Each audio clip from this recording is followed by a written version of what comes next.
अस्सलाम वालेकुम गाइस, आप देख रहे हैं लॉयर स्ट्रगल। और आज जो हम टॉपिक डिस्कस करने जा रहे हैं वो है लीगल पॉजिटिविज़म। तो सबसे पहले हम इंट्रोडक्शन देख लेते हैं। इंट्रोडक्शन में ये है कि लीगल पॉजिटिविज़म और नेचुरल लॉ जो हमने पहले डिस्कस किया है, इन दोनों में बिल्कुल ही एक आपस में एक दूसरे से बरक्स हैं। तो जो लीगल पॉजिटिविज़म है वो थोड़ा बाद का कॉन्सेप्ट है और नेचुरल लॉ थ्योरी बहुत पहले का कॉन्सेप्ट है।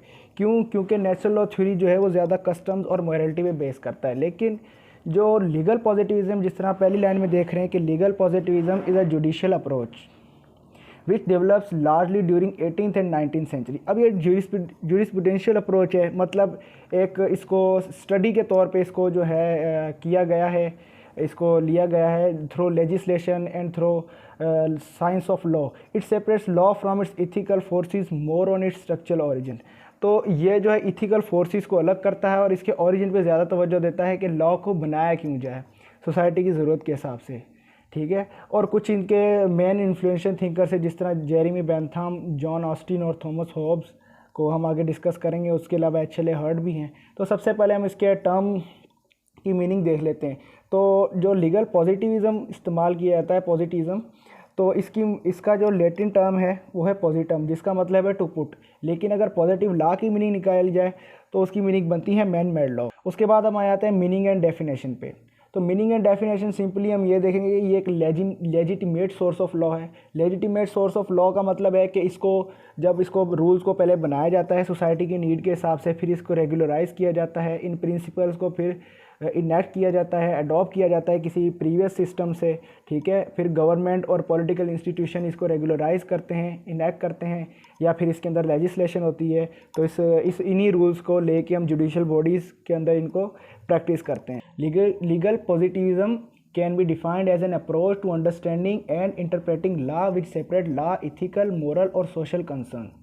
लीगल पॉजिटिविज्म को ऐसे डिफाइन कर सकते हैं, ये ऐसी अप्रोच है लॉ को अंडरस्टैंड करने की जिस अप्रोच के अंदर लॉ, इथिकल लॉ और मोरल और सोशल कंसर्न्स को हम साइड पे रखते हैं और लॉ को एज इट इज़ देखते हैं। ये बेसिक टेनेंट्स है लीगल प्रिंसिपल्स लीगल पॉजिटिविज्म के कि law is a command by human sovereign, ठीक है। Law is a command by human sovereign. अब इधर ह्यूमन का वर्ड यूज़ हुआ है, जिस तरह हम नेचुरल लॉ के अंदर डिवाइन लॉ को हम करते थे, तो यहाँ पे ये बिल्कुल उसके बरक्स है कि सॉवरेन तो है लेकिन ह्यूमन सॉवरेन। सीधी सीधी बात समझ आती है कि थ्रू लेजिस्लेशन जो है इस लॉ को बनाया जाए और वो सॉवरेन हो बनाने वाला और उसकी कमांड हो। Law separate for morality and has no concern with ethics, ठीक है। लॉ को मोरालिटी और इथिक्स से बिल्कुल दूर रखा जाए। Law should be studied positively what law is, मतलब लॉ को जिस तरह वो लॉ हो उसको वैसे ही उसको फॉलो कराया जाए, उसको वैसे स्टडी किया जाए, बल्कि उसमें से उसको क्रिटिसाइज़ ना किया जाए कि लॉ ऐसा होना चाहिए था, लॉ मॉरलिटी बेस होना चाहिए, ये चीज़ मॉरलिटी के खिलाफ है और ये चीज़ मॉरलिटी के साथ है। Law should be separate from history और सोशियोलॉजी। जैसा कि हमें पता है कि सोशियोलॉजी जो है उसको हम मॉरल और नॉर्म्स और कल्चर की बेसिस से पढ़ते हैं, तो उसमें कल्चर और कस्टमरी लॉ आ जाता है, और हिस्ट्री को भी हम इसी हिसाब से पढ़ते हैं। लेकिन जिस तरह के लीगल पॉजिटिविज्म एक न्यू फॉर्म्ड है, एक थ्रू द लेजिस्लेशन इसकी मेन सोर्स है, तो हिस्ट्री और सोशियोलॉजी से इसको सेपरेट रखा जाए। ये लीगल पॉजिटिविज्म थॉट्स का जो है मेन जो है मुतालबा है। Facts should be given priority over moral judgements, मतलब जो फैक्ट्स हैं उनको ज़्यादा प्रायोरिटी दी जाए, मोरल जजमेंट्स को जो है उनके ऊपर। उसके बाद हमारा पॉइंट है प्रोपोनेंट्स ऑफ लीगल पॉजिटिविज्म। जो मेन प्रोपोनेंट्स हमने डिस्कस करने नोट्स में वो है John Austin, Jeremy Bentham and HLA. Hart. सबसे पहले जेरेमी बेंथम को हम डिस्कस करेंगे। इंग्लिश जूरिस्ट थे, ठीक है, और उन्होंने an introduction to principle of moral legislation में उन्होंने बताया कि law is a will of a sovereign. मतलब आप ये नहीं देख सकते कि जो है वो मॉरली बेस करती है या नहीं, उसको कोई मोरालिटी से ताल्लुक़ है या नहीं, या कोई हमारी अक्ल उस चीज़ की इजाज़त दे रही है नहीं, जो विल होगी सॉवरेन की, जो किंग कहेगा वो लॉ है, चाहे वो फिर मॉरलिटी बेस्ड हो या ना हो। जेरेमी बेंथम जो है लॉ स्टडी करने वालों को दो हिस्सों में डिवाइड करते हैं। एक को उन्होंने नाम दिया एक्सपोजिटर्स का और दूसरा सेंसर्स का। अब एक्सपोजिटर्स का वो कहते हैं कि जो लोग लॉ सिंपली पढ़ते हैं, उसमें से उसको मोरालिटी और इथिक्स से जुदा रखते हैं, ठीक है, वो एक्सपोजिटर्स हैं। और सेंसर का कहते हैं जो मोरालिटी और इथिक्स को जो है वो सेपरेट नहीं करते लॉ से, लॉ को उसके साथ लेके चलते हैं, उनको सेंसर का कहते हैं। फिर जेरेमी बेंथम लास्ट लाइन में कहते हैं कि रियल लॉ जो है ना वो एक्सपोजिटर्स स्टडी करते हैं, और सेंसर्स का जो लॉ है वो रियल नहीं है, क्योंकि वो मोरालिटी को और इथिक्स को लॉ के साथ रिलेट करते हैं। उसके बाद जॉन ऑस्टिन जॉन ऑस्टिन भी यही बात करते हैं, कमांड ऑफ सॉवरिन है, लेकिन इनकी ज़रा जो है वो तब्दील हो जाती है, क्योंकि एक नई बात भी कर देते हैं कि law are commands, these commands are issued by sovereign. ये बात तो अभी तक सेम है ऊपर से, लेकिन such commands are enforce by sanctions. ठीक है, ये कहते हैं ये कमांड्स तो हैं, लेकिन अगर कोई इनको पूरा नहीं करेगा तो उनके साथ सैंक्शंस भी हैं।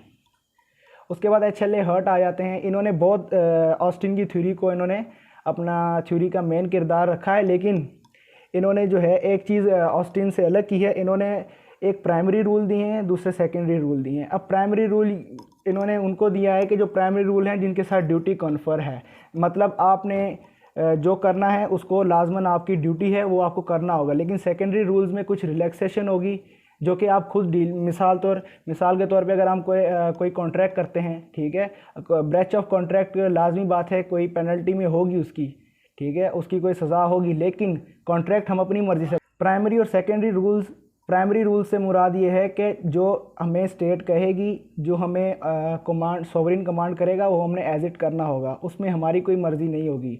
लेकिन सेकेंडरी लीगल रूल्स वो होंगे जिसमें हमारी कोई ना कोई हमें रिलैक्सेशन स्टेट से मिली होगी। इसमें यह मिसाल होगी, जिस तरह हम कोई कॉन्ट्रैक्ट करते हैं किसी के साथ, वो हमारी मर्ज़ी से हम कॉन्ट्रैक्ट करेंगे, हम अपनी मर्ज़ी से करेंगे, लेकिन उस कॉन्ट्रैक्ट की ब्रेच की कोई ना कोई सज़ा होगी।